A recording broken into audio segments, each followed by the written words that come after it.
Good evening, ladies and gentlemen. How are we all? I'm Adam Steele for Hot Pulse Studios, and I'm sure you already knew that.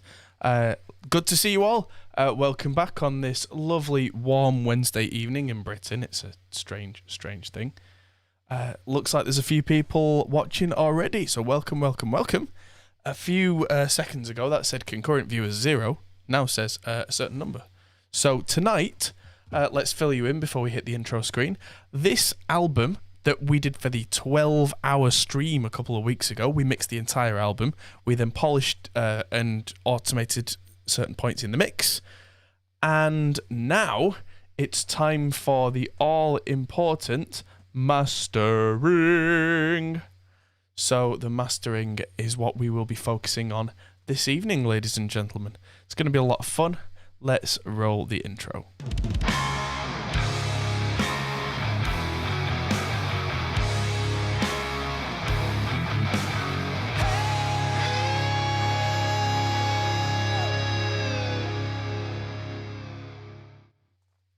Good stuff. Let us know in the chat how everybody is doing. This is going to be one of our regular live streams. So this is going to be a lot of fun. Streams like this are generally brought to you in partnership with you. This channel is sponsored by our patrons through Patreon. So if you want to check that out and help us out, that means that we get to do more live streams like this. Tonight, I shall be enjoying a pale ale called Parker by Double Barreled Brewing. There we go. Let's see how this tastes. Oh, yes. That is made with Windsor yeast and Citra hops. Oh, yes. And we are all well here. It's been lovely weather today, so I've been inside as per usual as much as possible. Reading and trying to stay away from the hideous day star, and thinking about mastering and such. Oh, Northern Monk Faith, nice. I might be drinking a Northern Monk later on, depending on how long the stream goes. I've got a few of theirs in the fridge. So, earlier I was drinking a Shindigger Pale. So, don't everybody worry about me. This is literally my second beer of the day, possibly the last. I don't drink much, honest. But, yes, previously on Hop Pole Studios, we finished polishing the mix, and you would have seen me create this mastering project and then insert the mix project into this entirely by just inserting the .rpp file. And what that did is it opened up that project file, and then it rendered the entire thing out as a stereo wave file as 32-bit floating point for those who are interested in the real nerdy stuff, and it dropped it then in a single file here, and then promptly closed itself because that's what it's supposed to do. So now we can play this back without the processor going, "Kill me now." See that weird noise at the start there? That is why I always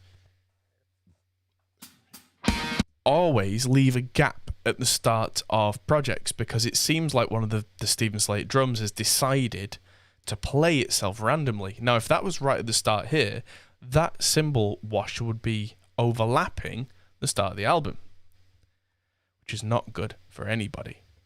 So the first thing I'm going to do here, and anyone who's watching the stream of the drink, cheers. We taught Ivy how to do that earlier. She loves it. Me and Mickey were both going, cheers, and dink on her drink, and she was just like, ee, dink. The cutest thing. She can't say cheers yet, but it's like, ee, dink. That's what she was doing. It was so cute. Especially with the she loves doing that. Anywho, we can see where it says same old, and there's a little marker for the start of each song, and that's where it's embedded the region data in this WAV file. Hello, everybody. So the first thing that I want to do is trim the start of this crap off here. And this is one of the rare times that I'm going to put this right at the start of the project, because for mastering, ideally speaking, you do want things to start right from the start, just because if I hit play now, that gives me a little bit of a split second before that hi-hat comes in. So it's not right on, which, especially as a listener, you want a tiny gap, so that if you're pressing a play button on something, you've got just half a second to take your finger off the play button before the experience begins.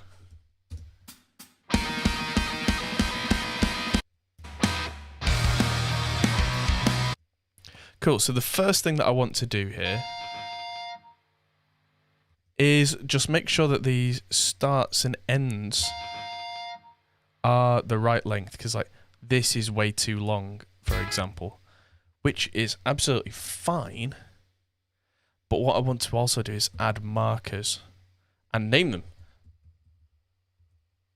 This is quite important in a mastering project, because firstly, it means that you get to see where you are. In fact, I'm going to get rid of that marker and put marker number 1 right at the start, and then put marker 2 there, because then I can see 1 and I can name it. So the markers then, if we do anything like we make a DDP file, which I'll talk about in a minute, that will really be useful there. Because with DDP files, that's what you do to make a glass master. If you're sending something out to be made on CD, then mastering houses need a DDP file that's been checked and verified. That's something Reaper can do, but you need to go about it a certain way. And if you're going to make DDP as a file, that file then gets made, literally lasered into a chunk of glass, which is really cool. But it's why making CDs on proper silver CDs is so expensive, because... There we go.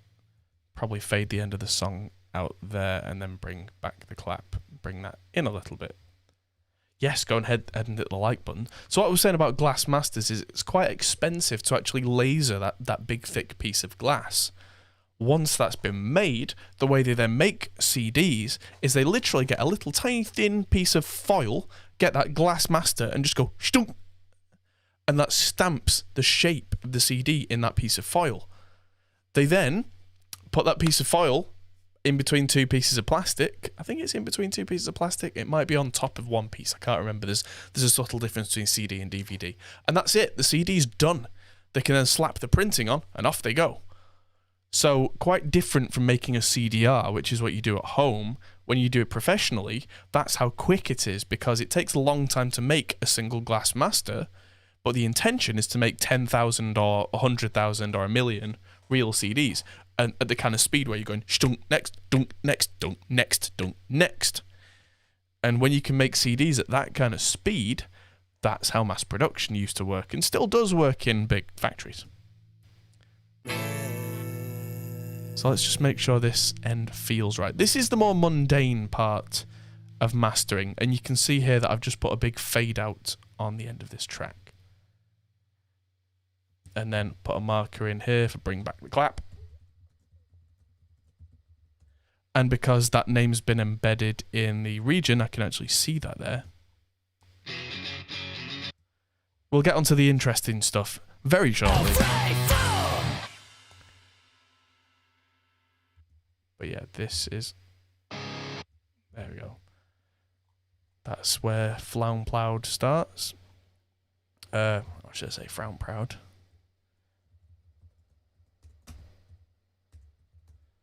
And there we go. I'm just double clicking on the markers there to add a name to each one. And that looks like a really big gap at the start.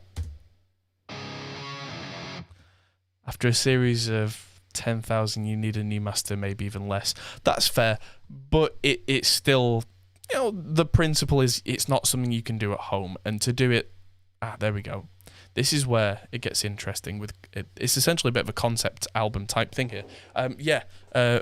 Mass production of CDs is done a different way to burning a CDR. You don't have an ISO image that you copy it off. That's the point I was trying to get to. So, at the end of this song, at the end of Frown Proud,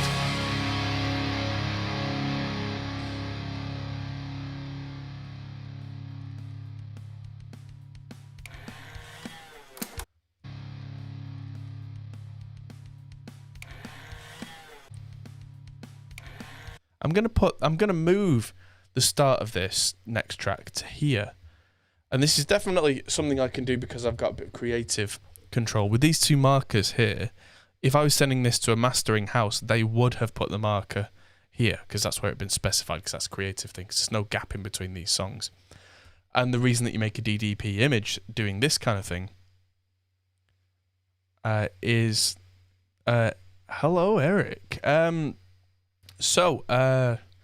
The reason that you do this with markers is so that you can have data in the CD so that there's zero gap in between songs, and all the track number really is on a CD is kind of like a marker as to where to go. The audio files are colourful because this is what's called Spectral Peaks. Spectral Peaks, if I go to View and Peaks Display Settings, are a change from the usual display, and they show me frequency information. So like yellow is kind of high, purple is kind of low, black is mostly kind of noise and it can't make out a frequency.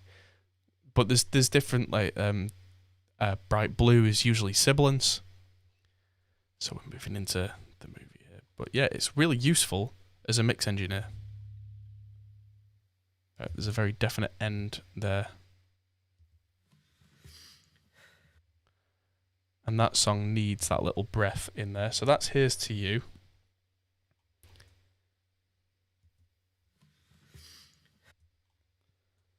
Just make sure I put a marker in for the movie. Yep. So Here's to You.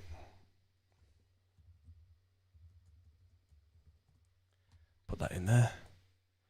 Then there's the end of that song. Little gap. William Bill Cooper.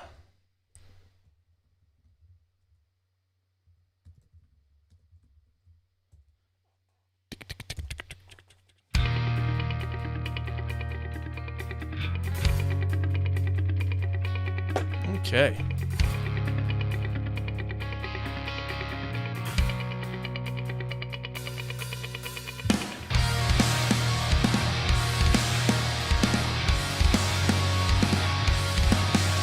Right, so why does everything go mental with emails every time?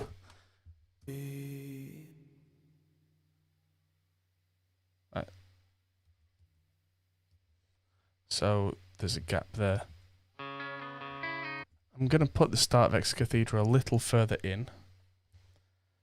Like I've talked about before, Ex Cathedra is the song that they were commissioned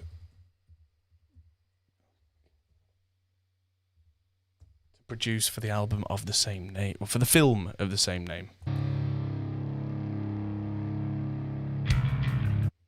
And that's where Please Police begins.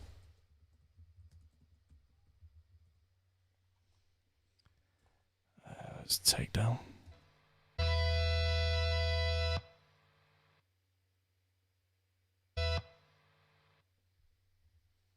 Right, so I don't want that here at the end of that. Oh, that's right. This was literally supposed to lead in.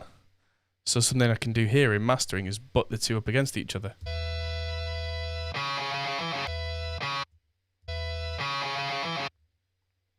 There we go. With a bit of a crossfade there. I literally just dragged one file over the other and automatically crossfaded the two. Because that was supposed to be the end of it. It was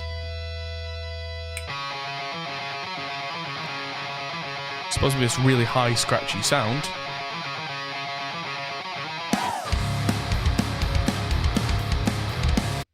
Brilliant. So the end of that.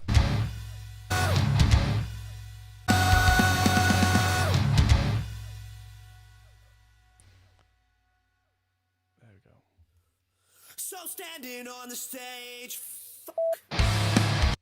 So that's ST and drop D. Fade out all that extra vocal delay, which was never there originally. So standing on the stage. And at the end of that one, I'm literally just going through it at the moment, looking for cursory indications of when a song should naturally end, and should naturally begin. So the key phrase here is natural.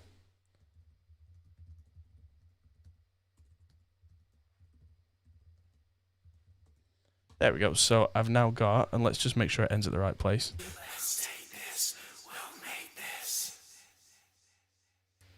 Yes, this is the album from the previous stream. This is the album that we mixed on the 12-hour stream and that we did the polish of the week afterwards. So this is the finale of the trilogy, if you will. This is where we look at the mastering for this album and close the book on this. So everything's cut, the start and end times are right. There are markers that mark out where each track starts so that if we need to export this as a whole wave file, we can embed the markers. If we need it to be a DTP, then that sort of information is going to be in place. So at this point, this is where it starts to get interesting. So I use quite a few different tools for mastering, but the first one that I'm going to use, and I'm going to kind of work backwards, is I'm going to use Ozone 9. Everyone's going to say, oh, all the amateurs use Ozone. A lot of the amateurs use Ozone because they're told to. They're told to because it is genuinely good. That's what I believe. So first thing that I'm going to do is use the maximizer here to get a rough volume level. I'm probably not going to end up using the volume maximizer in Ozone. That's a conversation for later. But this is a good starting point so that I can get referencing properly. So I want my ceiling here to be -1 dB. That's quite common now that everything's streaming and not CD. I've chosen IRC4 because it's the clearest. And I'm just going to hit the learn threshold button in the middle of one of the louder songs. Try and get it to even itself out to give me about -14 LUFS. So let's have a look at this. Oh, by the way, it's going to get loud.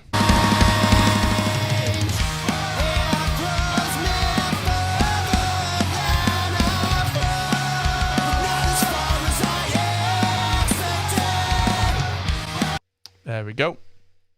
So all it needed was 2 dB there, because -14 LUFS is actually not that loud in the grand scheme of things. So that's just clipping a tiny bit off the top of those snare hits.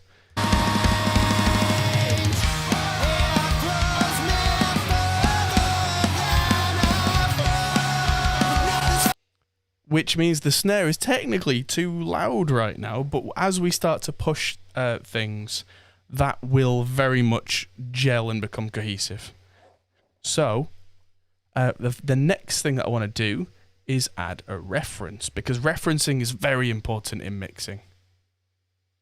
Referencing is something, if you don't have like 10 years of experience with a mastering grade set of monitors and room that you're perfectly comfortable with, then you are going to want to listen to some tracks, or at least a track that is very similar tonally to what you are going for. So APY did not give me a reference track. I've chosen the reference track. Generally speaking, I find as a mastering engineer, I talk to the clients a little bit to try and get an idea of the ballpark they're going for. Then I choose the reference track based on that, because I want to go for something. 1 second, she started hoovering.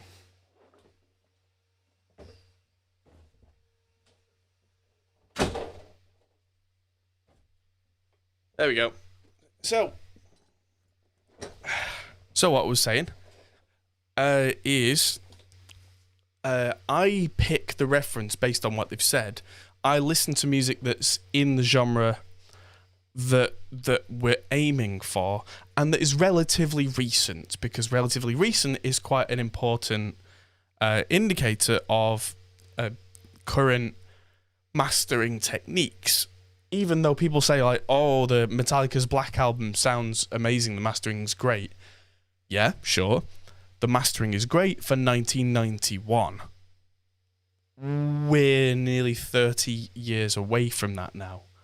and what we need to be delivering to the streaming services and CDs is not the same. So what we need to match is that. So when we talk to master, use S curves on trims.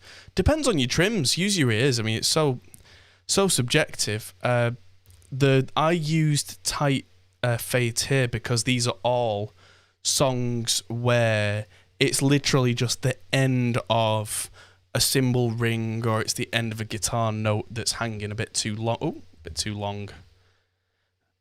Just slipped on the trackpad there. If it was an actual like fade out of a song, as in a proper, then I probably wouldn't even use an S curve, although you can do that in Reaper. You just drag them out, right click on it, and there are different types. So yeah, that's pretty much what you were talking about there. That's not the aim here.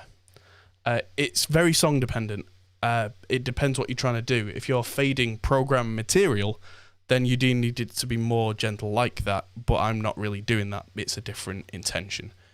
I wouldn't do it on the WAV file because there are things like limiting are going to be involved. I would then automate that on the master, so afterwards.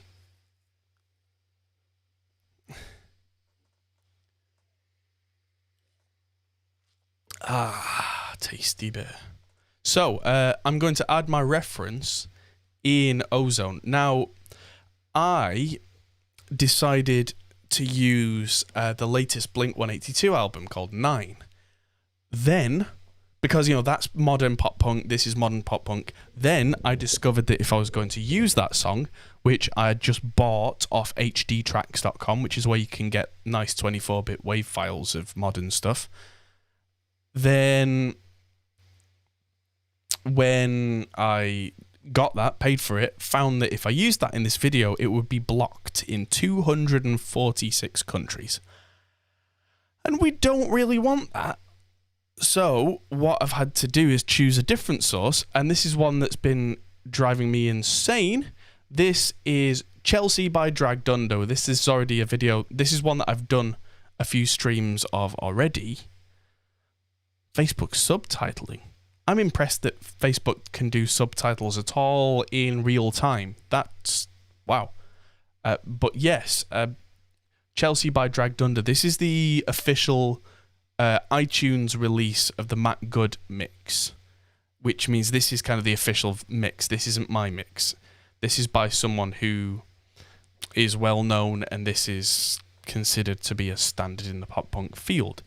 This is probably going to be significantly louder. If I pick this E region over here, this is the last big chorus before the breakdown at the end.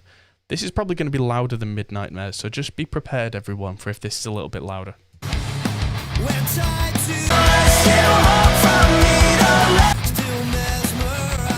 Gee whiz. Yes, that's significantly louder, so I'm going to turn the whole thing down that I'm sending to you.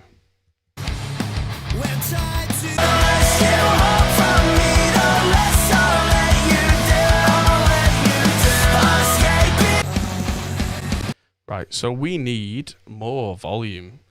And it sounds like to hell with the -14 thing. That's what they've gone for. So we'll try and match that for now, and then make a decision later on to maybe reverse that decision a little.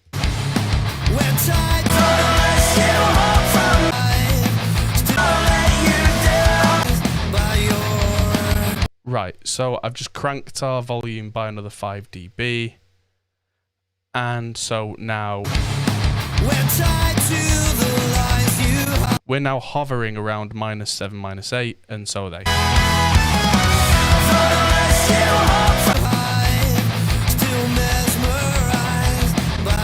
Funnily enough, our snare now fits in the mix a lot better because that was the peak that was above everything and has now been slammed in.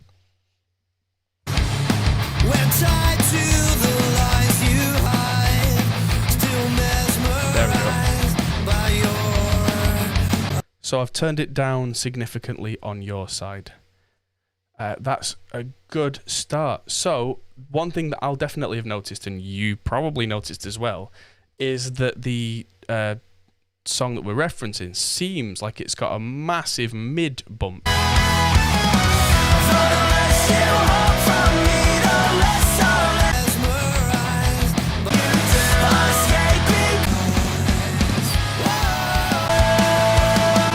So the kick drums seem almost similar in level between ours and theirs, but theirs has a very broad and very gentle mid bump. So I'm going to give us a dB or two right in the middle and really crank that and see what difference that does.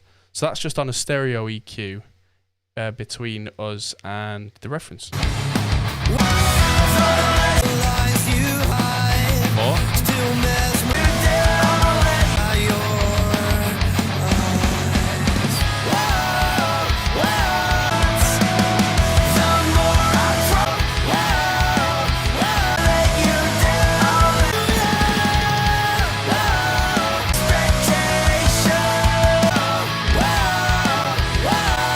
Okay, so level-wise, we're not too far off now, but there are now things that I can hear. It doesn't sound like we need any bus compression. I think my mixes tend to be quite saturated on each separate channel, apart from the obvious exception of the snare, which is something that I've always designed my mixes to do. I don't use much bus compression, and when I do, it's very light because I don't mix into it. I mix with the intention of not needing it. It's just a philosophy thing. Both ways work fine. Not a big fan of pumping. I think that's it, is I try and avoid pumping. So with this big mid push thing here, compared to maximizer, let's just try adding in a vintage EQ, because it sounds like our low end could do with a vintage bump. And what that's going to do is it's going to bring up loads, or it's a 60 hertz here. That doesn't help much. What's the difference between Ozone 9 and Neutron 3? Neutron is much more tailored towards separate mix elements and bringing them together. Ozone is focused entirely on mastering, and so the controls in Ozone are a lot more gentle and a lot more broad, or they are very specific, small notches, that kind of thing. I'm guessing people are filing into the mix bit by bit, but yes, this is the mix of the older stream, so indeed.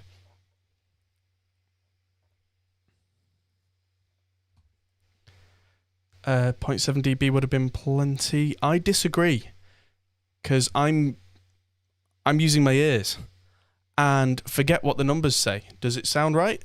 And carry on.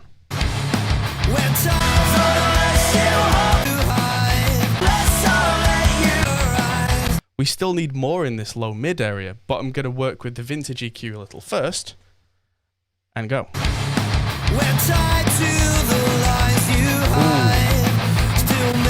See, that's the shape of the vintage EQ, because this is the pulse textile thing. It doesn't have a very obvious lift there. It just has a very gentle... There we go. We're tied to the lies you hide, still met you down, let you down. Escaping great expected words. The more I promise you, the more hallelujah.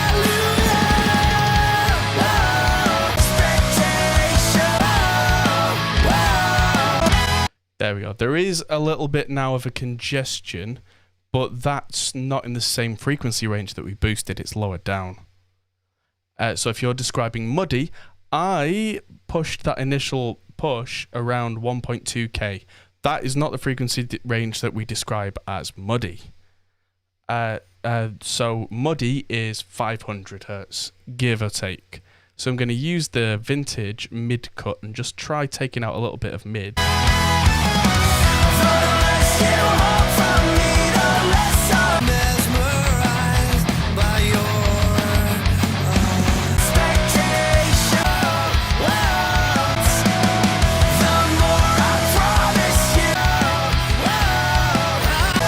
Okay, so that big vintage mid cut there that we can see, a very broad thing, has cleared up a lot of that low mid range there. Okay. So now we go to the highs.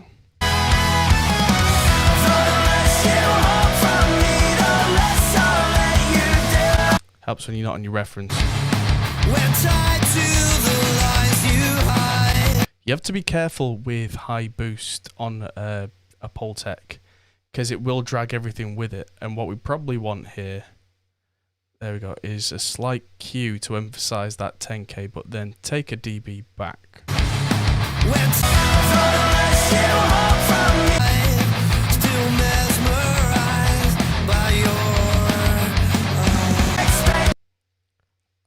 Okay, it sounds like somebody missed something there. This is no longer minus 14 LUFS. This is nowhere near.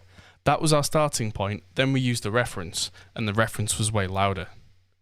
So the reference is inside Ozone 9. Referencing is quite useful here because I can on and off, and if there's any other processing before that, it's obviously not applied to the reference. I can do it a different way in Reaper, but it's just quite a nice feature. We're tied to the lies you need, unless I'll let you down by your... Okay, it sounds to me like our high boost is a little bit overzealous.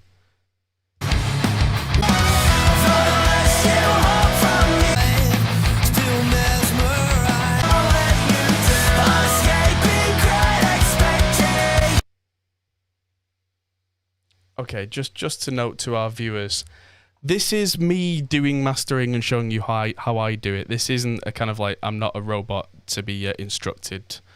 You know, suggestions are welcome, but I'm seeing everything in chat, so I'm trying to concentrate on doing mastering.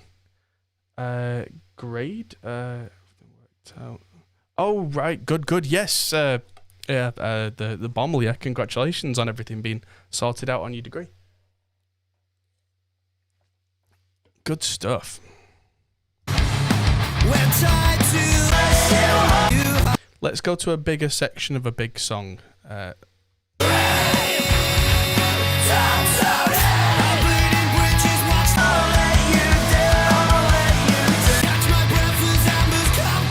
See, on this song, we actually have more low mid by a significant margin on the reference. Why not use plugins on the master track? Because then how am I going to do anything if I then want to split one of these songs off to be EQ'd slightly differently? That would be affected by the master. That's counterproductive. What if I want to have a reference on a separate track that we can hear through a master? That would go through the effects. That would be counterproductive. Try and avoid putting anything on the master bus if you can, especially in a mastering project, because even though it says master, and that sounds obvious, it actually holds you back.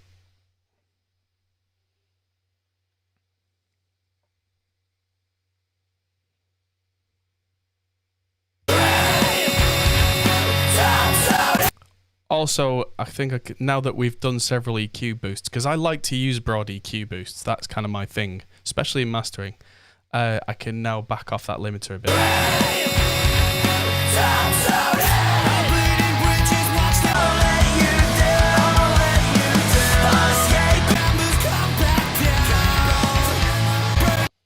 Another little thing I think I can do here is, this is where I like to use an imager, but be very, very careful and very gentle. There's a preset called mid-range presence.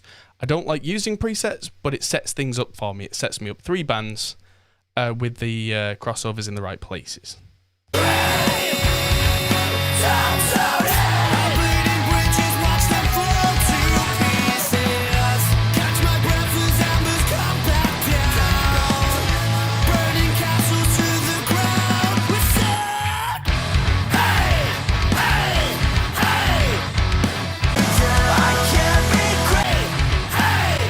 Okay, so back to boosting the high end again by half a dB.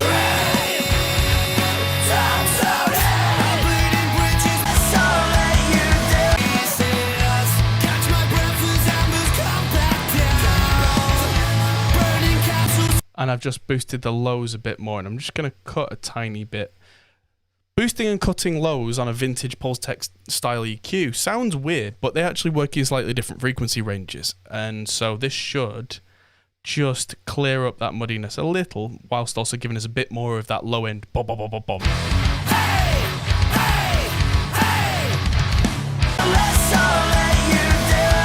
Hey, hey, hey. 1, 2, 3, 4.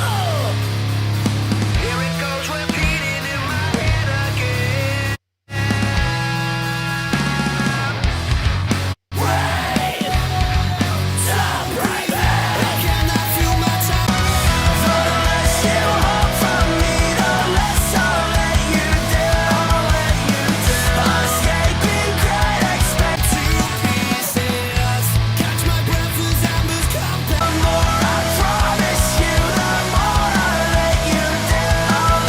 Let's just look at my reference again.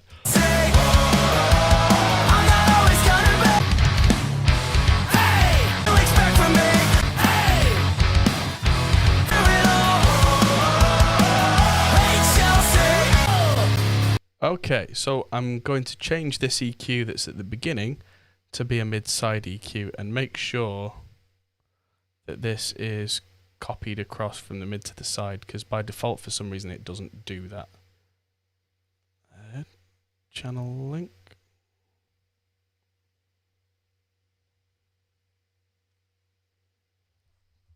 What does this do? It control. Oh. So that's 1236 2.6.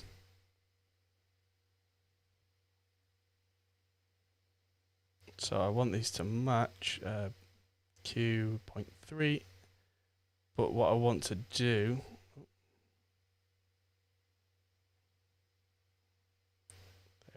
To be very similar at least.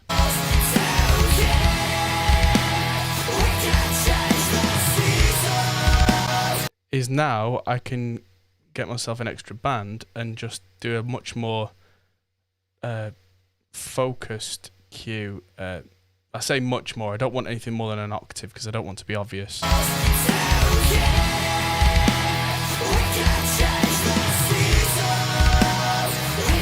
I'm just boosting the low mids on the sides. Let's see what that does, because that should bring the guitars of that kind of side and make them pop a little. Let's try a different song again.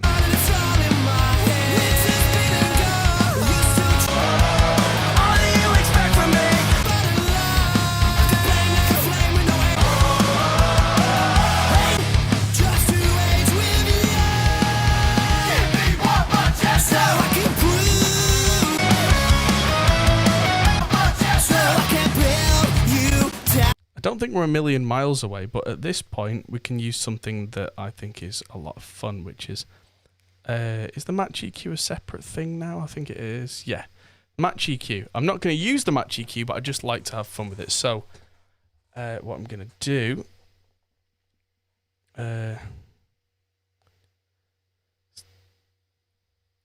put the Chelsea track. This is a little bit convoluted that you can't just drop a reference in. It's insert media file from my music folder, because I just bought this.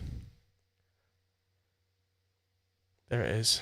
This is going to sound pretty horrible, but if I turn off everything before and after this and then just capture this section,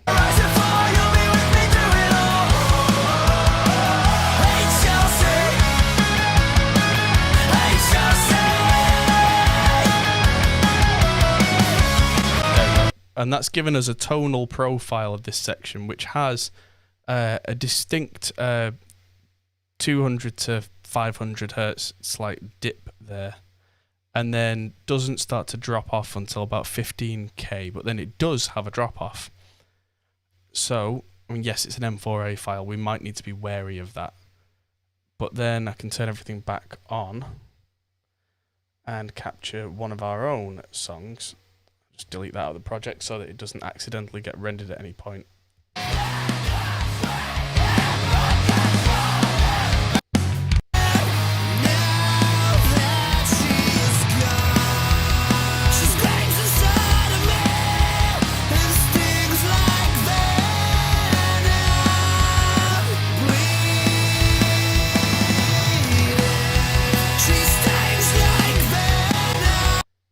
Someone's asked about the IRC in the maximizer. So they're to do with different algorithms for limiting.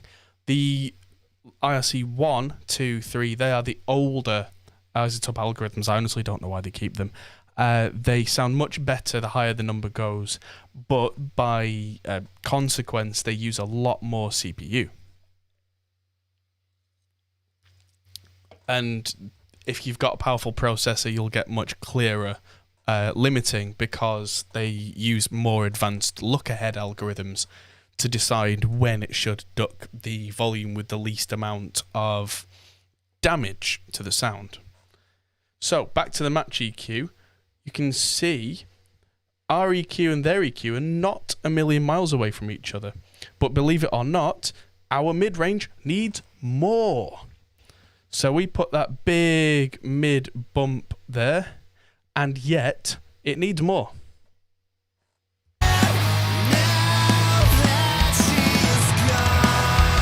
So that's what would happen if I turn the match EQ all the way up. We're never going to do that. What we can do here is turn it right down, so it's at that 10% kind of mark. And what's that doing? So it's got a tiny little bit of super low bump, but like not even a dB, tiny bit of a 100 hertz dip. And these are tiny bit of a thing. And then more importantly, it's scooping out a little bit above 10K.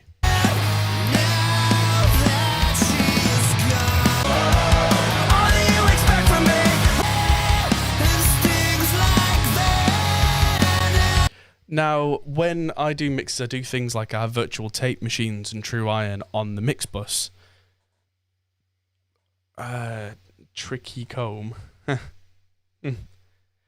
So this, yeah, so the FFT, so it's a general broad thing. I've used not just similar songs, but similar sections of the song for comparison, which is important. I've used kind of the big chorus with everything that you would expect there in both songs, so that the EQ profiles should be similar anyway. If I was to use that in the wrong place on the song, that could definitely be negative.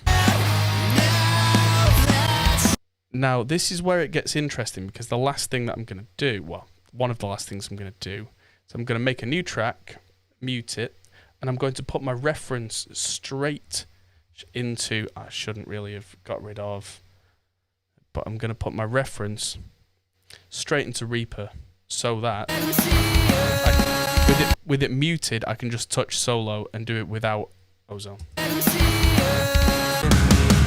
to speak with me, can't look in my eyes. Hey Chelsea, hey Chelsea. The door slams to stare in. So one thing that I'm going to do is I'm going to turn down the volume of Chelsea by a few dB, because I don't want to use that much volume maximizing. So by purposefully taking, I'm going to right click it and take exactly 4 dB off it.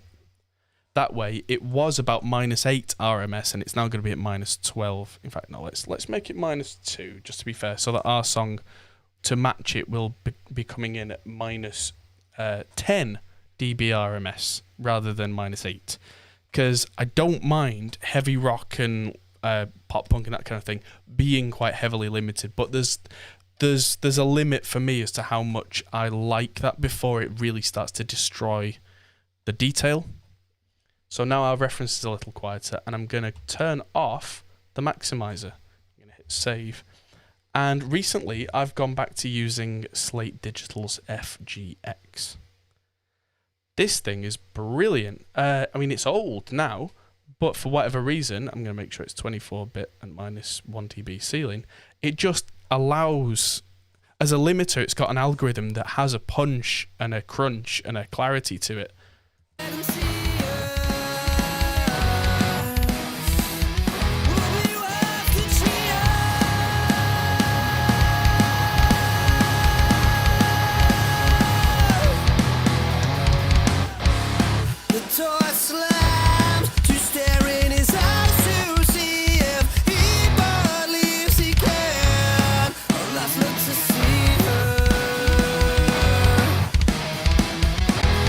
let's just try and compare that directly. And just turn that down by 2 dB.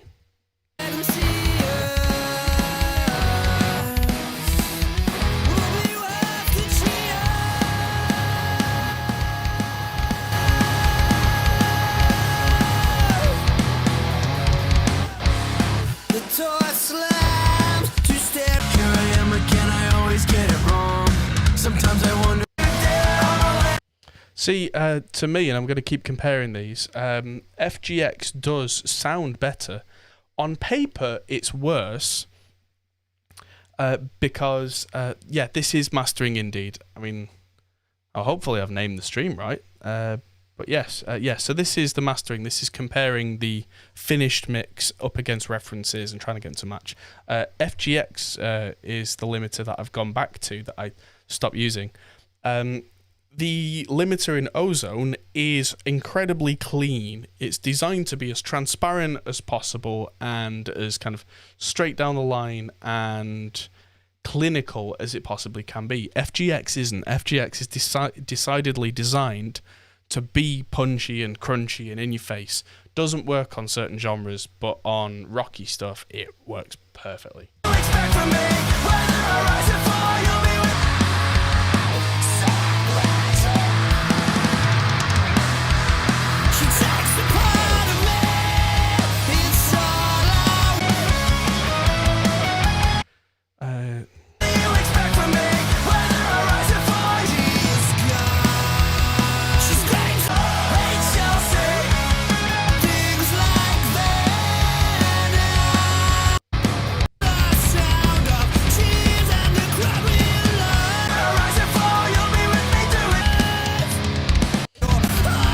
I think now that I've got FGX on, yeah, Gav sounds pretty good. But I'm starting to lose him in the mix a little bit. So where I've got that EQ before everything else in here, I'm going to go to the mid because it's mid-side, and I'm just going to push a little bit, relatively wide band, around the 600-ish hertz region. In fact, I'll kill it so you can hear the difference.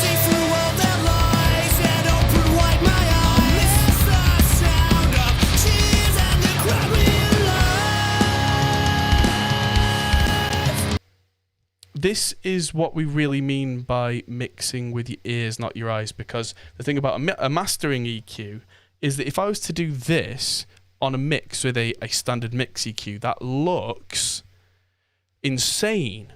But that's because the values at the side, that might be 10 dB, 20 dB. This is 2 and 4. This is the equivalent of on a normal mixing EQ of doing tiny little moves. But it looks like loads. So that's the other thing. This is all in stereo. Where are you listening?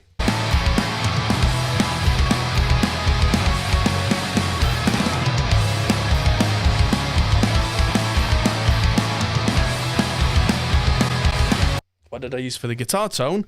One guitar is a JCM 800, the other is a 5150. Not amp sims, real amps. Under my desk here, I have both of those, and we did reamping with them on stream. If there's anything you didn't see about this, by the way, check out the 12-hour stream that we did a couple of weeks ago, because we mixed this entire album in that 12.5-hour stream. Then we did some small automation parts over another stream afterwards, before this one. So yes, we've mixed and are now mastering this entire album on stream. This may turn out to be a shorter stream than I thought it might do. In which case, what I'll do is I will listen through another couple of bits. Then what I might do is play this whole thing back and do a live render of it and respond to questions in the chat by text, so that everybody can hear this new mix of the album.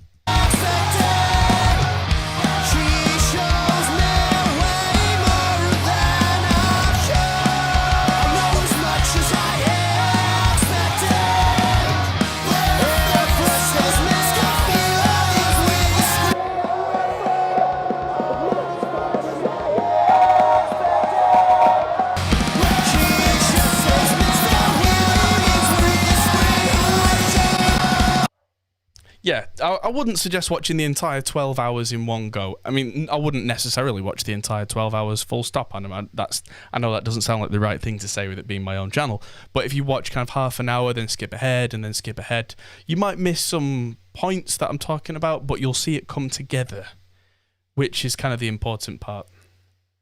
And especially when we're reamping guitars for like 2 or 3 hours, and then melodyning for 2 or 3 hours, that's a lot. But you can watch it in sections. I was definitely getting tired by the end of that, that's for sure. And if anyone did watch the entire 12 hours of that, congratulations, because it was an ordeal being on this side of it, let alone sitting watching it. So.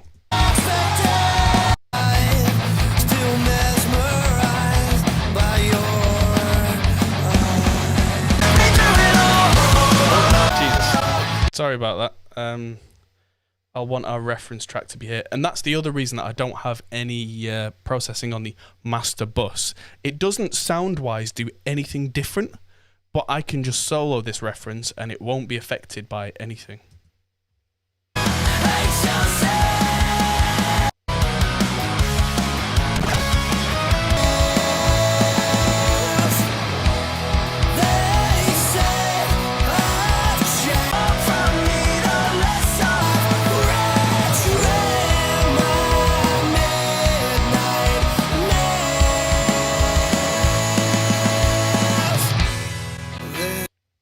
Is it true that Spotify has their own limiter?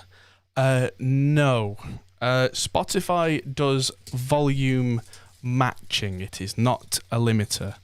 They go through and they just check the volume of each song, and if it's above a certain level, they pull that song's entire volume down, not with a limiter, but literally just pull the volume down to match other songs.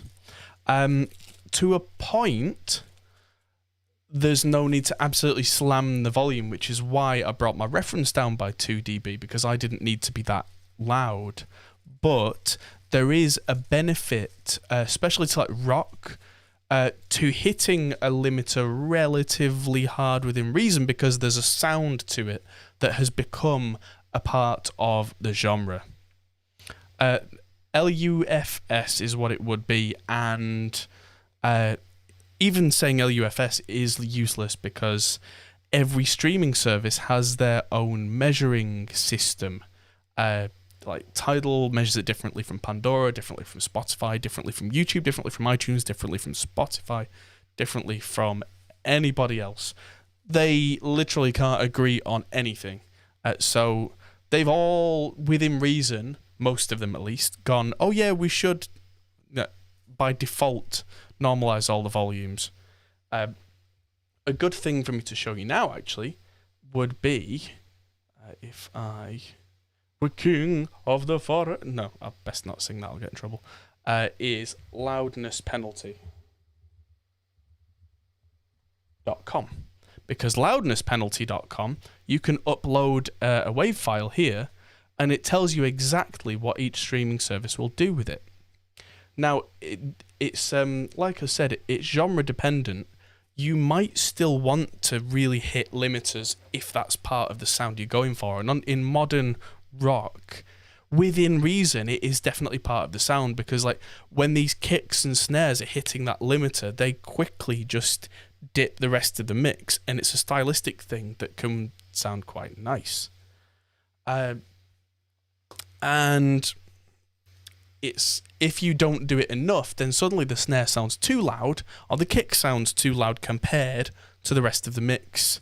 And yeah, if you go too far with limiting, obviously it starts to sound like a distorted mess with no life to it, which is where this entire argument came from.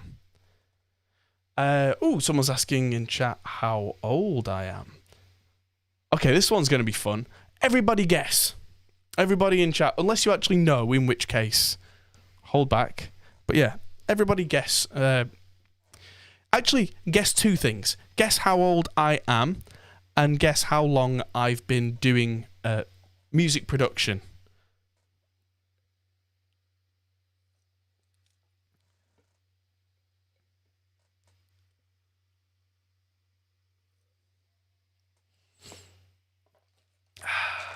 tasty beer.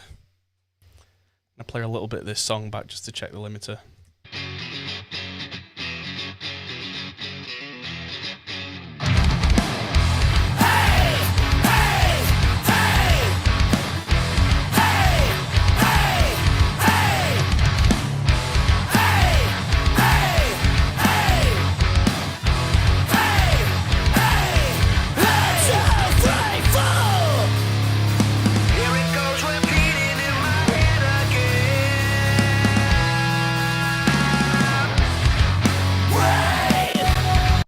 Okay, so that's a lot of guesses in chat. Most of you are on the low side.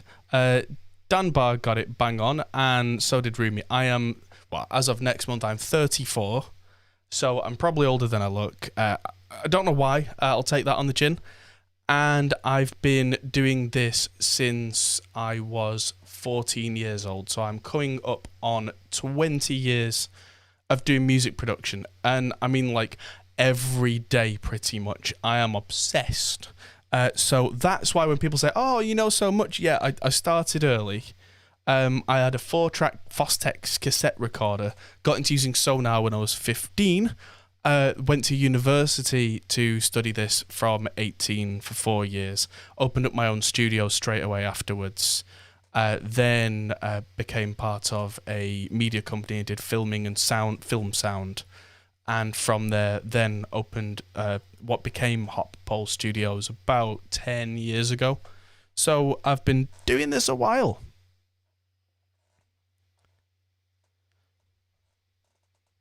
So how do I protect my ears? Doing this, just don't have the headphones very loud. It sounds obvious, but just you won't see, but off camera, I have quick access to the headphone volume on this interface, the Arturia Audio Fuse 8 Pre, and I've got it barely above talking level, which is also really good for making sure that EQ moves are right. If you've got your headphones cranked really loud, your ears will lie to you. It'll sound good, but it won't sound accurate. Oops. What does Hop Pole mean? So I keep telling people this in the chat. This is fun. So Hop Pole Studios is in what used to be a British pub called the Hop Pole. Hops are the things that make beer tasty. Hops are traditionally grown on poles. And that's it. So we moved into that building. We took it over. We adopted the name of the pub because it's a very British thing to do. And the name stuck. What headphones am I using right now? I'm using a Sennheiser HD 650s. And I am monitoring through SonarWorks reference to make sure that I can hear nice and clear. And I am using an Arturia Audio Fuse 8 Pre, which has a very nice headphone output. If I wanted to make changes in a specific song, there are a couple of ways of doing that. One way is to make a whole new track and copy over all your settings and then just make changes there. Another one, if I want to make changes before my... let's just close Ozone down for a second. If I wanted to make changes before any of this, so make an EQ move on one of these songs, let's just check. As the waves ride high, I wonder why, and here's to you. Then a nice little shortcut is if I click on it and hit Shift and E, I can actually put add effect to item, and then I can add whatever I like to that particular song. So let's just have a listen to some more of these big bits and make sure we're on point.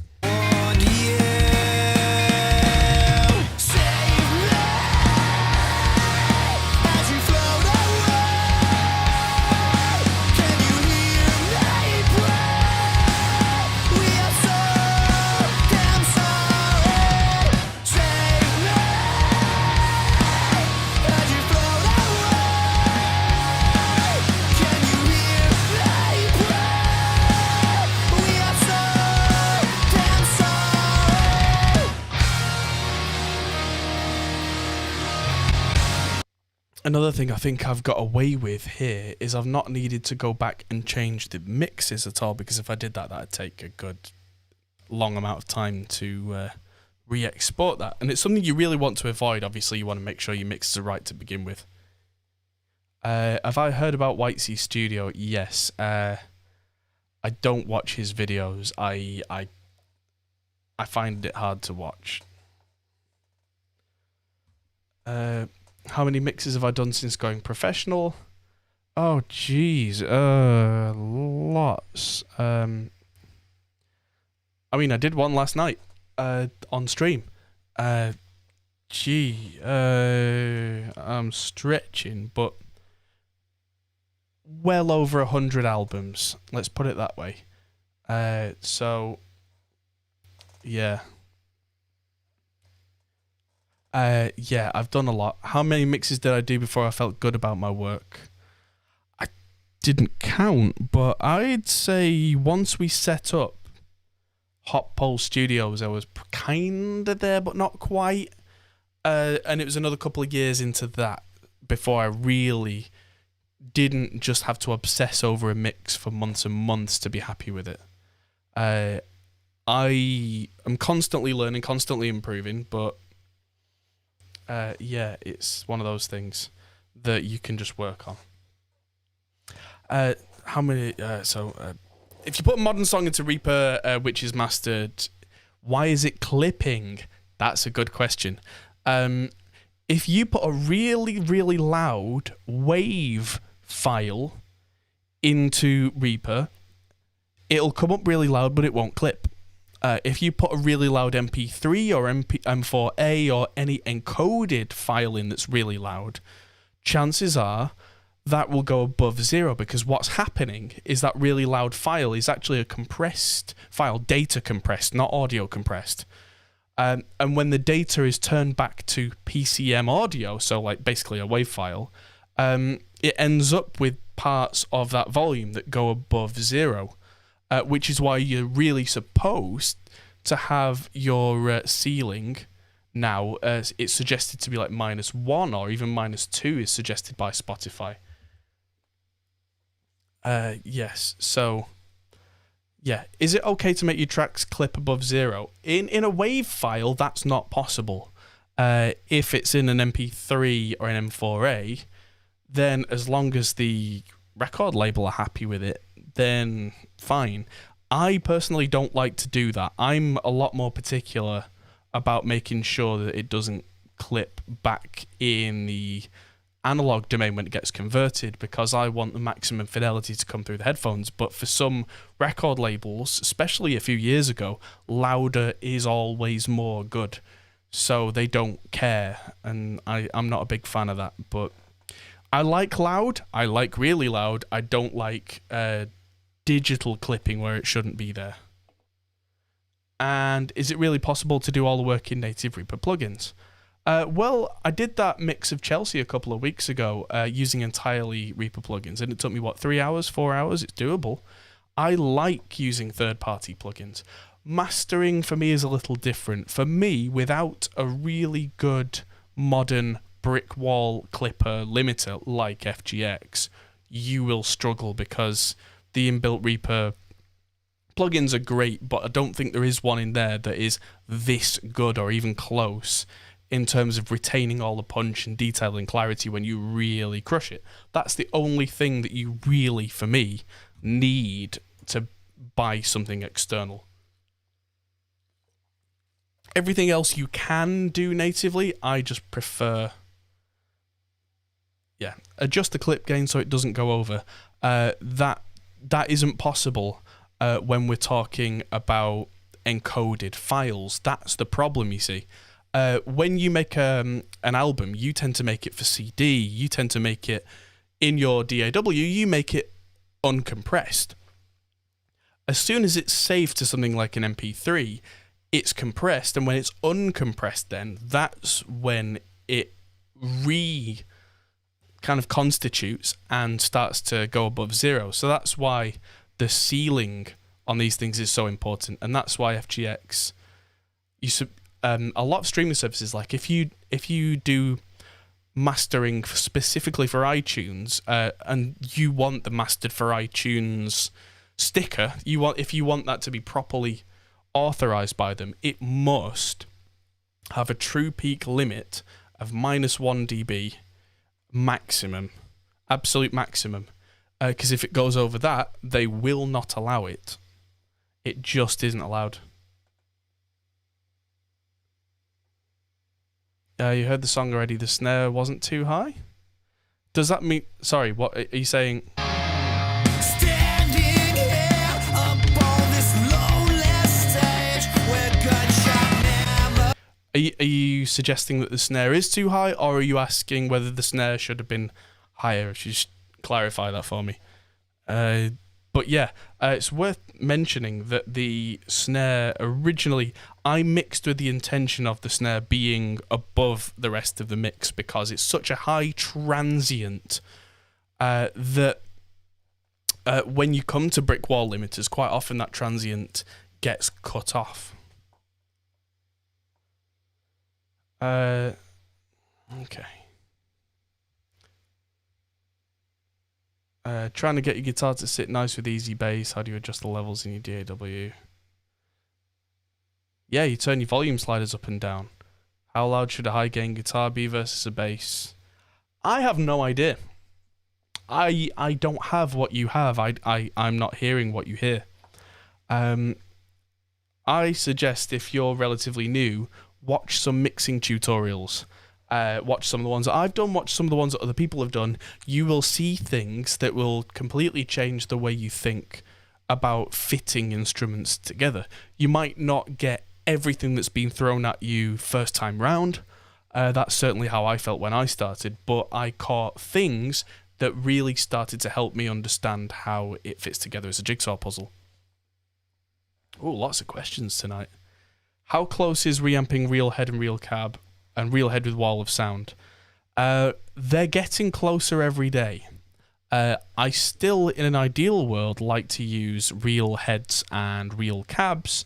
I'm using wall of sound more and more. The guitars here, we're actually using the latest beta firmware on a Torpedo Cab M. So yeah, it's really, really getting there, especially with this new firmware that's going to be released to the public very soon. So I do find that real speakers have a certain extra something, a certain extra.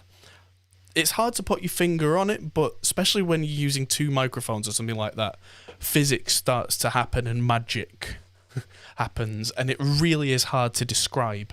As much as I try and be as eloquent and verbose as possible, the microdynamics, I mean, we're really starting to get into fancy words. If you've got two microphones on the same guitar speaker, usually because they're in different places, if they're different microphones as well, they pick things up with their diaphragms. If they weigh different amounts, they respond differently when you push them, and you push them with the air. That's how that works. Reamping through a Kemper works. I mean, that's not a question. That's a statement with a question mark on the end. I'm thinking about getting a Kemper at some point. They work perfectly well. I like the idea of them. I just don't have one right now.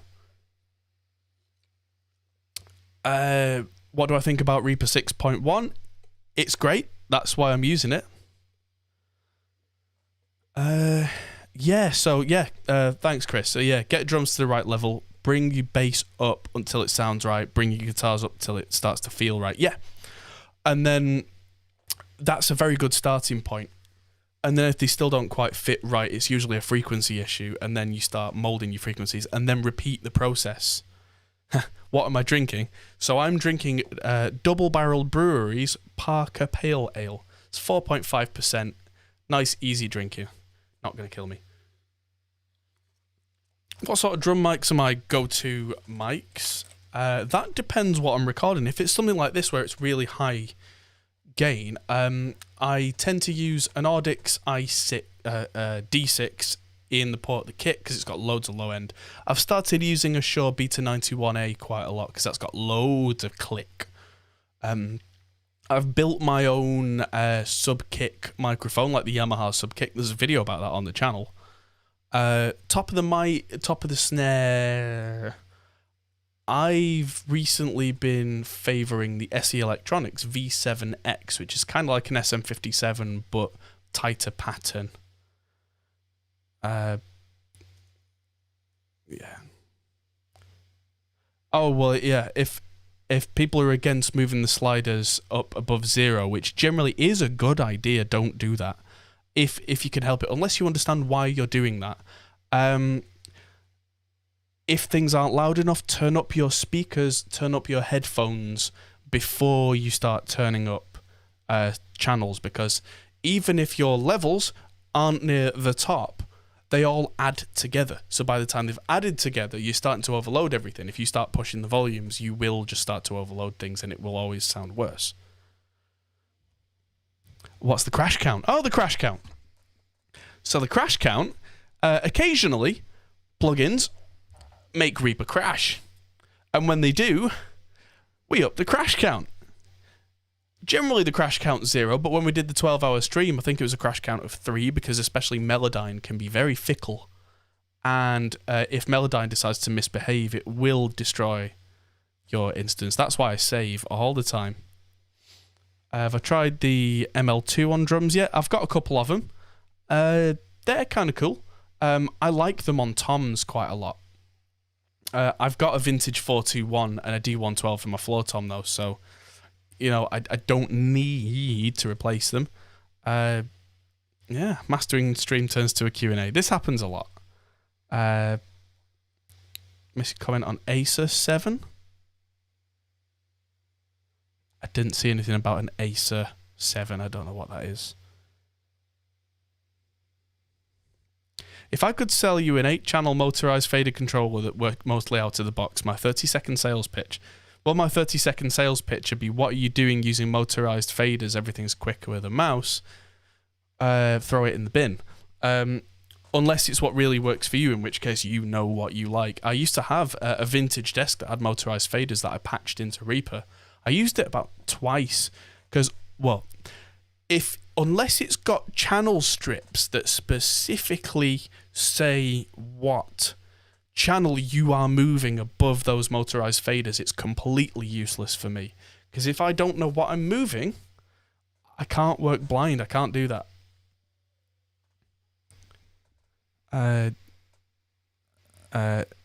To get Melodyne to work with Reaper, do you need to get the latest version of Melodyne? Yeah, you really kind of do. So, yeah, I keep... Oh, Rumi builds desks with motorized faders. Maybe you should talk to Rumi in chat.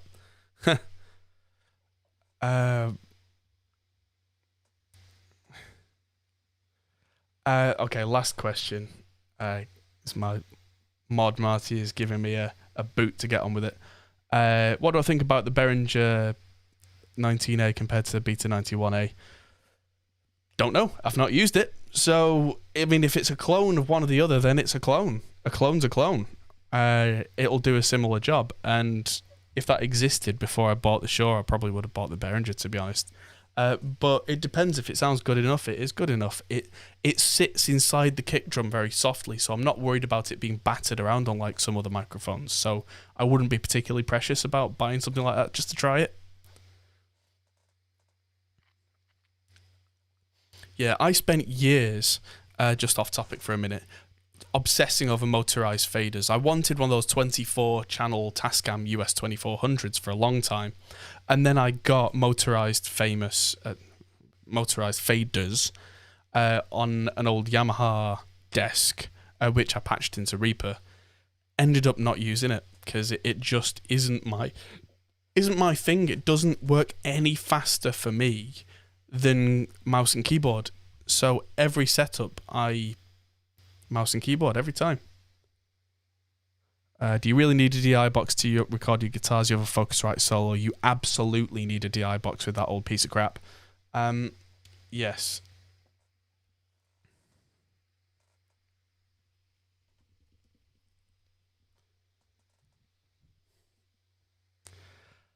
Yes, okay. Yeah, motorized faders are great for live stuff. I use faders whenever possible if I'm doing live sound, but in the studio, they just kind of hold you back. And someone's working on my Reaper course. Thank you very much. So I think we're just about ready to give this a listen through. So I will reply to a few of these things in the chat, but we'll listen through. So we gave this a big mid bump. I'm almost always guilty of making mixes that don't have a very present mid-range compared to a radio mix. I don't know why that is. It's just something that I just tend to do, probably because of the loudness curve of the human ear. I just tend to like things with more solid bass and higher highs, and then it's a solid mix, but then when I come to master, it needs more mids. The vintage EQ is just beefing up the broad low end a little and giving us a very broad high boost, which sounds silly, but it's a much broader curve than this. And the imagers making the guitars pop out the sides a tiny bit. And thank you, the link is in the chat if anyone's interested in looking at the Ultimate Reaper Guide. The match EQ is matching Chelsea, which is very gently given as a comparison. The maximizer is off and Slate FGX. I've not used STL Tone Hub. Anyway, let's... have you used the Reaper Stock Auto Tune? Yeah, it's not the same. Melodyne is... There's a reason people pay good money for it. Anyway, here is the 2020 remaster of the album, Revolutions, by Poetic Yesterday. Let's have a listen.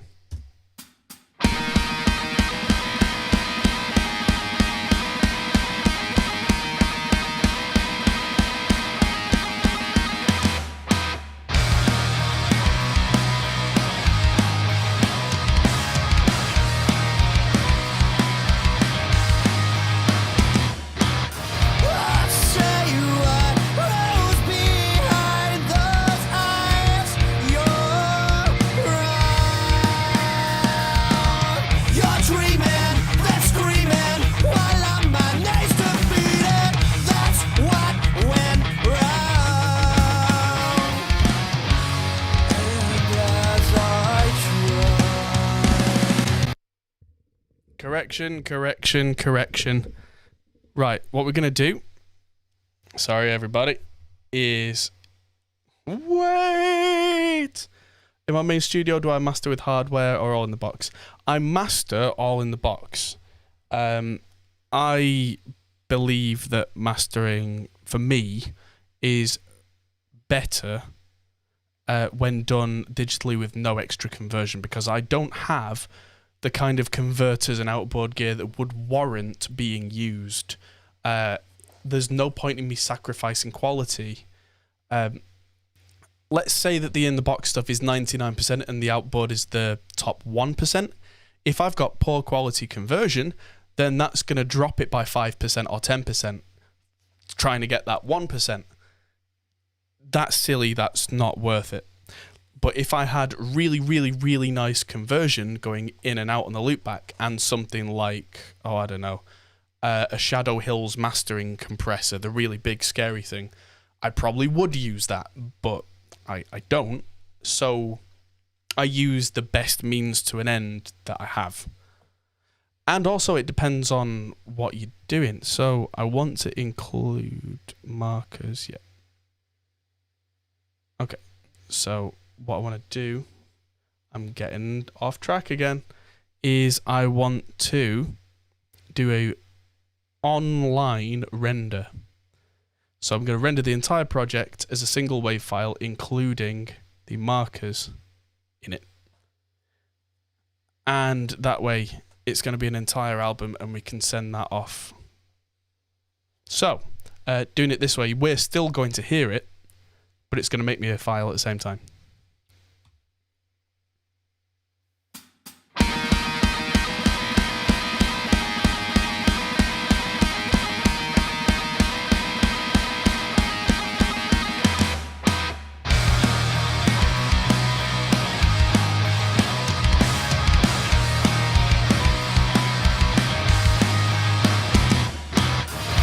Say what rose behind those eyes.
There was a weird click in the start of that song there, which I'll have to go back and fix.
That is sounding good. Love it.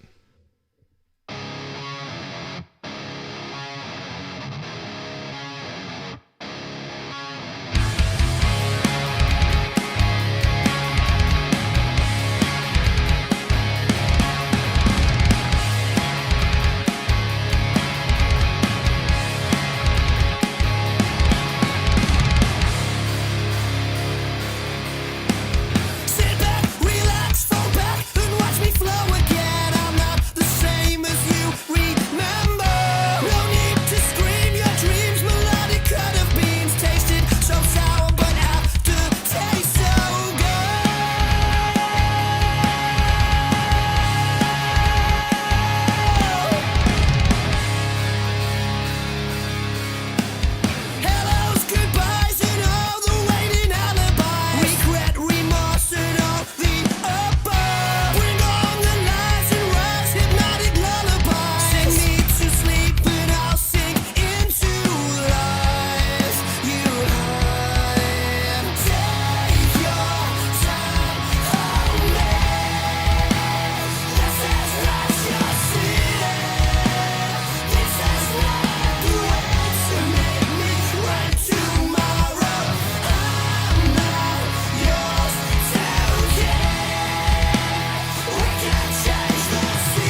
Every sentence served or spoke, I'll sing to you. And spending time apart for us is nothing new.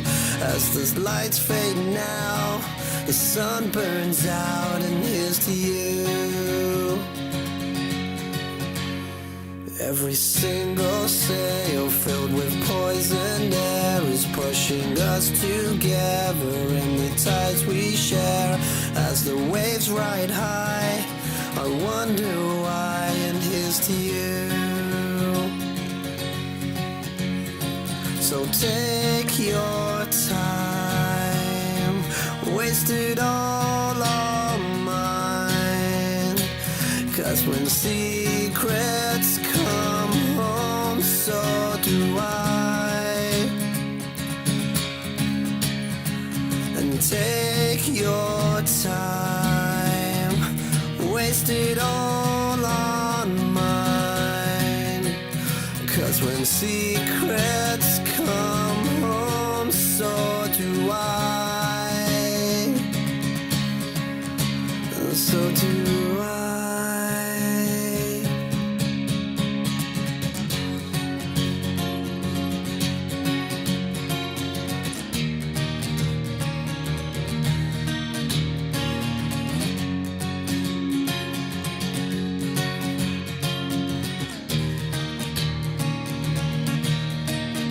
So with strings we're loud, the song fades now, and here's to you. As the song fades now, the secret's out, and here's to you.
this show out on the road. Let's take this show out on the road. Let's take this, we'll make this. Let's take this show out on the road. Let's take this show out on the road. Let's take this show out on the road. Let's take this, we'll make this. Let's take this show out on the road. Let's take this show out on the road. Let's take this show out on the road. Let's take this, we'll make this. Let's take this show out on the road. Let's take this show out on the road. Let's take this show out on the road. Let's take this, we'll make this. Let's take this show out on the road. Let's take this show out on the road. Let's take this show out on the road. Let's take this, we'll make this. And that is the end of that. So that sounds pretty damn good to me. So you'll have seen me making a little mix tweaks list. This is something that I like to do. It's one of my methods that I came up with a long time ago. Hello K3S, good to see you here, my man. Something that I do is once I've hit render, or I'll just listen to an album without having any access to the controls, so I'm not tweaking, because it's all too easy to just tweak to death. I'll just not really listen and just let myself get caught up in it, and if anything sticks out and goes, oh no, that needs to change, then I make a note, and I carry on. So yeah, I think the bass and guitar should just have a little bit more feature in the mix. The snare was good, but just needs a little bit more crack on top for me. But like, I'm talking a tiny bit. There were a couple of weird glitches in a couple of guitars, which hopefully was just a rendering error that'll just sort itself out. The Frown Proud, where it went, take your time, was a nice group vocal, but I just want the main vocal to just pop out a little. The acoustic song, the vocal set seemed a little loud compared to the acoustic. Originally on the first mix, the tick-tock-tock had this kind of stereo effect that I'd forgotten about in the mix. There's supposed to be a really loud gang vocal that just didn't hit me. And there was a snare that seemed to go boom, da, boom, da, and just got missing like one single snare. And that's it. That was it for the whole album. So I think I've done well. I used to go through rounds and rounds of this. But because if you were watching the previous stream where we opened the project and did it that way, this is a sub-project the way these files are. And something very, very clever is going to happen. I've hit save. I'm going to double click on this. And watch as it magically retrieves and opens the entire mix in situ. Me versus Glenn and Warren can referee. That would be hilarious. So, here we go. This has now opened the entire project, and I can bring up my list of notes. The weird glitches I can't do anything about. Hopefully you can just hear this if I hit play. There we go. So you can see I've got a little bit of transformer saturation, and actually that's off, so I've just got a trimmer turning everything down on the master bus there, and that's it. So how did I do that? So this is something where watching the videos in series helps you kind of see the process. They were not WAV files that I added in there. They were actually the entire other Reaper project for the mix. I dropped it in as a sub-project. Sub-projects are a new thing in Reaper, where, yeah, you can now just drop that in. I believe you can do that in Logic as well, but don't quote me on that. But yeah, you can do that in Reaper, and you can dive down as far as you want with sub-projects and sub-projects, which helps if, say, you've got, I don't know, a choir with 1,000 vocalists in. You could have 100 in one sub-project, 100 in another sub-project, and it renders them to floating point WAV files, so there's absolutely no quality loss. So where's my list? Snare first. So instead of dropping the song, you drop the project in the mix. Yeah, it's more efficient if you do it that way. There's no snare in this part of that song. That's never going to help. Yeah, it's more efficient if you've got a project that is one song, and another project that is one song. Instead of you having 12 or 14 projects that you have to render and render and render, you can drop them all in one by one. It will make like a proxy version of that, and then you can double click on that to open it to edit that one song if you need to.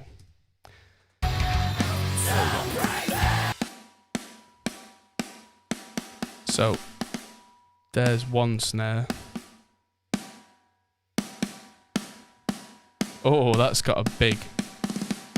That's already above the limit, really.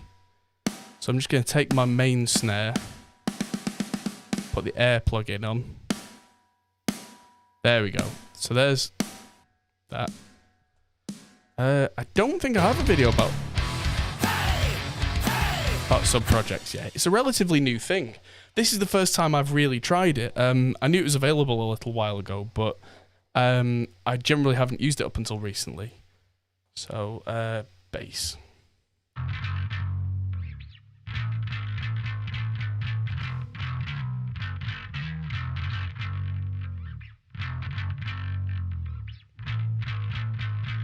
Right, so let's just bring in the CS lift after the bus compressor. Make some big and some present. There we go.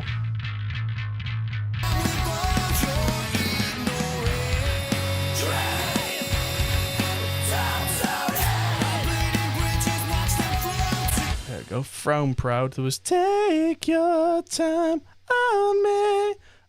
If I pull that up, that's where it all is, because I can see a ton of vocals.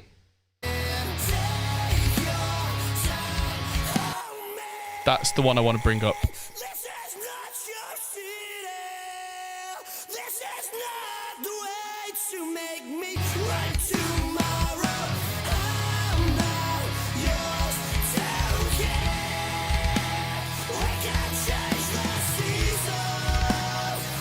There we go. So, oh, no, cancel. Every time you hit save in a sub-project, it renders it out. Unfortunately, that's going to take 45 minutes with this one, so we're not going to do that on stream. Because that would be... This is the last thing I'm going to do today, by the way. I'm going to post the link to the finished article when that's done. Because if I just sat and waited for this to render for 45 minutes, and that's 45 minutes of 45 minutes of straight rendering because this mix is so complex. That's offline 45 minutes. It's round about real time. Here's to you. Where's the vocal?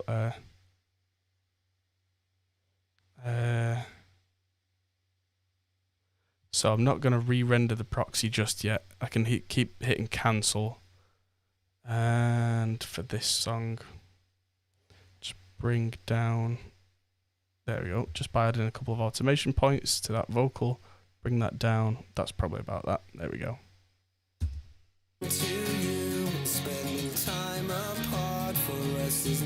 Yeah, so I added a project to the project, and it made its own media files. That's the thing, when you hit save on a sub-project, it renders it out as a 32-bit floating point wave and then updates your master project accordingly. Oh, if I work with drum samplers, what is in like hip-hop drum samplers like Akai, MPCs and that kind of thing, that is very different from mixing recorded drums, but it's more of a philosophy thing. It's hard to describe just in a text thing. It's all about approach. That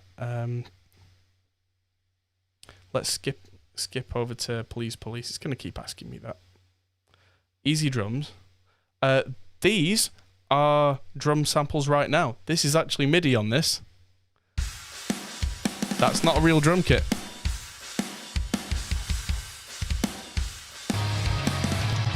What do I think about Get Good Drums? They sound fantastic. They're a bit of a one-trick pony. They've been recorded in such a way that they pretty much do one thing and do it well. If you use Get Good Drums in your track, everybody knows that you used Get Good Drums. Whether that's a bad thing to you or not is personal taste. If If you're alright with that, great. Yes, real drummer.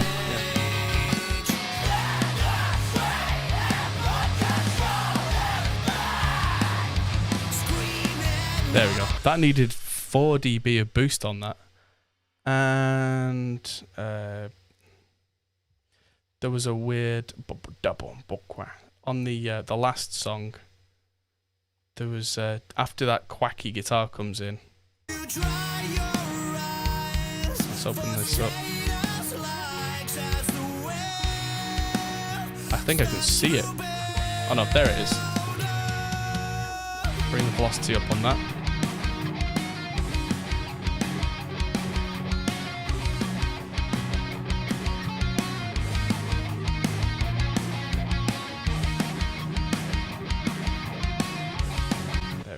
There's just an inconsistency on this drum section. So what I'm going to do is I'm going to cheat.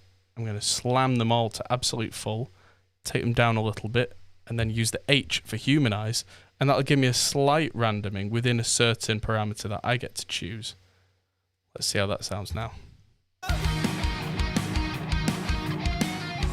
yeah, having a real drummer playing an E-drum kit, even with fake drums, gives it that real feel. So all the things like flams and rolls and stuff have that real drummer-ness to them. The challenge then is to just get that to fit in a mix like a kit would.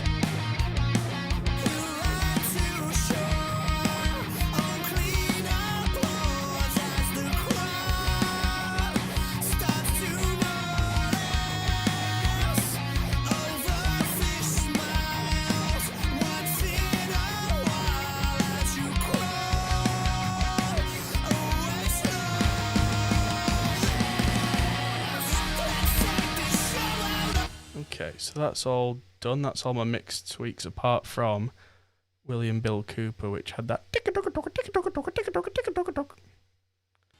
And where is that? That's right at the start. It's 2 sections.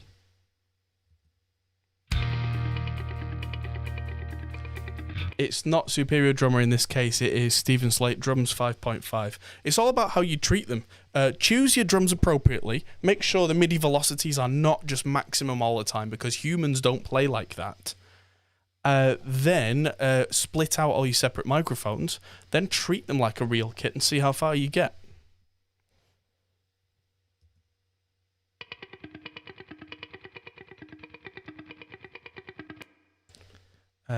That needs a cool little delay effect on it. Let's try Echo Boy.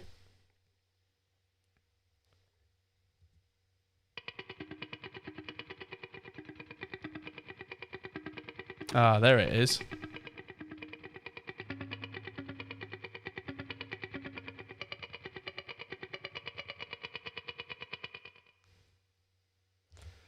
I mean, if you can get a real drummer playing a real kit in a perfect room with enough time to do as many takes as you possibly can, do that. I'm not suggesting don't, but a good mixing engineer, in my humble opinion, should be able to do the best that he can or she can with the tools they've been given. And the tools that you're given depend on the situation you're in. I recorded the tracks for this album myself about almost 10 years ago, just to give you some backstory for anyone who doesn't know the story.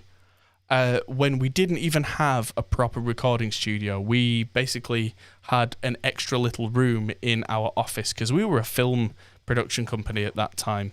I had already run a studio at that point, but I was doing film sound, and our MD, who's Liam, my co-host on the podcast and my best friend, was like, I want to start a small label, let's start recording bands. And so that's what we did.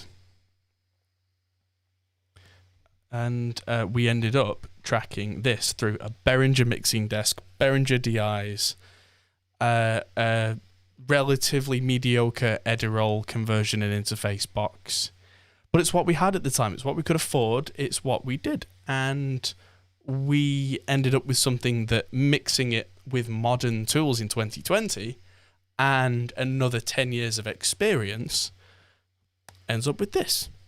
So you know, it seems like the younger me was on the right track, especially with using proper principles and practices of tracking, that is to say, proper gain staging, get DIs, make sure that everything's got as relatively low a noise floor as you can, make sure your volumes are right, get the best performance that you can out of each musician on their instrument. Then the mixing, I kind of had an idea, but it's been refined over another decade through repeated improvement. Watch more videos, read more articles, try new gear, upgrade your software and your hardware. Find out what there is out there and be obsessive. That's me.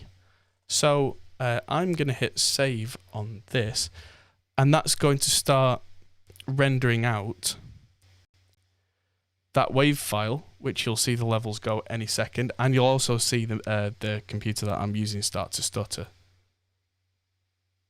So that is just about it for me.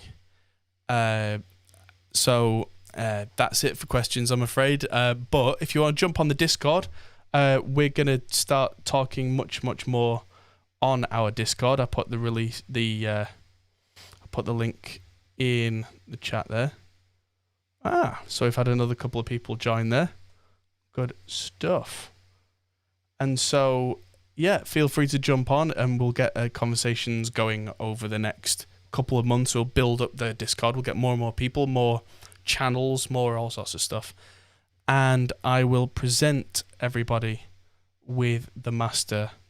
Probably on the podcast tomorrow, I'll try and put a link somewhere because I'll need to discuss with Liam as the record label exec exactly what we want to do with this, and then talk to the boys in APY, because they've not split up APY, but it's a dormant project right now. They're all working in other bands and other musical stuff. So we'll see, because this was something that I literally did as a point of self-interest. I just kind of wanted to do this, and I had all the old project files. Originally, for one of these streams, I was going to mix one song, and then I got this mad idea in my head to do the entire album. And so this has been a 2-hour 20 stream. The last album was a 4-hour stream, and we did the 12-hour marathon. So in 18 hours and a bit, we've mixed and mastered this entire album to sound like this, which I'm very happy with because it took me literally weeks originally.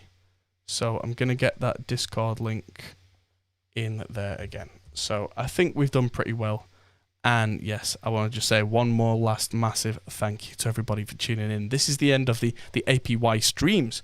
But next week, we'll be back on producing more videos. There's an interview with Scott from Chernobyl Studios coming out very soon, where we talk about his new course specifically designed to talk about mixing virtual guitar amps and how that's different to real guitar amps and has some methodical workings. And he's a really great guy, so that's going to be worth talking about on stream. So thank you everybody for tuning in, and I will see you very soon. I'll let you know in the Discord and on Facebook and everything when the next stream's going to be, but it's probably going to be Monday, I'm going to guess. So thank you everybody, and I'll see you in the next video. Cheers and good night.